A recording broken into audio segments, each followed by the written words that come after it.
Now, what are some of the signs of Laylatul Qadr? The Prophet ﷺ says, Laylatul Qadri, Laylatun Samha.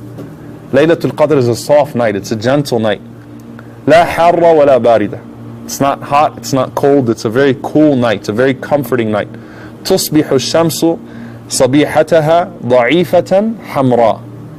The sun rises that day, da'ifa hamra. It's weak, meaning it doesn't have rays, and it's a reddish complexion. It's a reddish color. So you find every year in Ramadan people taking pictures of the sun and trying to post them. Now here's the question. Was that a sign for that particular year?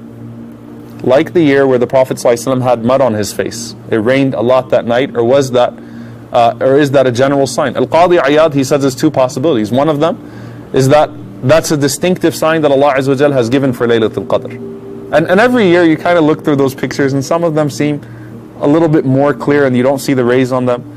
And the second one, which he said is very beautiful, he says that the amount of angels that come down on Laylatul Qadr take away the rays of the sun. So subhanAllah, even if a lot of people were praying Qiyamul Layl on a night, the amount of malaika that were descending on the earth, their wings, the light of their creation, dulls the light of the sun altogether.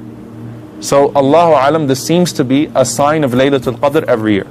So looking at the sun and seeing if it's rayless, it's good. However, let's say that you catch it on the 22nd, or 23rd night, someone posts a picture and you slept through that entire night and the sun looked absolutely rayless. Should you just say, oh well, maybe next Ramadan? No, iltamisuha fi akhiri layla. Remember the hadith of the Prophet ﷺ, seek it until the very last night. Because imagine how bad you'd feel if another picture came out later on in the month, and guess what? It looked rayless as well, or it looked even more rayless, if that's even possible, right? So the point is, Allah left it mysterious to keep you on your toes. And the best part of Laylatul Qadr is the last part of the night, as is the best part of every night.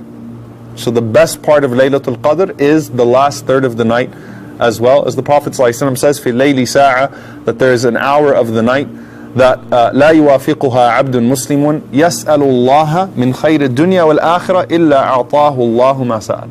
That there is an hour of the night that Allah subhanahu wa ta'ala, if He gives you the tawfiq, if He gives you the success to be able to ask Allah subhanahu wa ta'ala in that part of the night, that He would certainly give you whatever you asked Him of this dunya and the akhirah. There's nothing you could ask Allah at that point of the night, from this world or the hereafter, except that Allah subhanahu wa ta'ala would give it to you.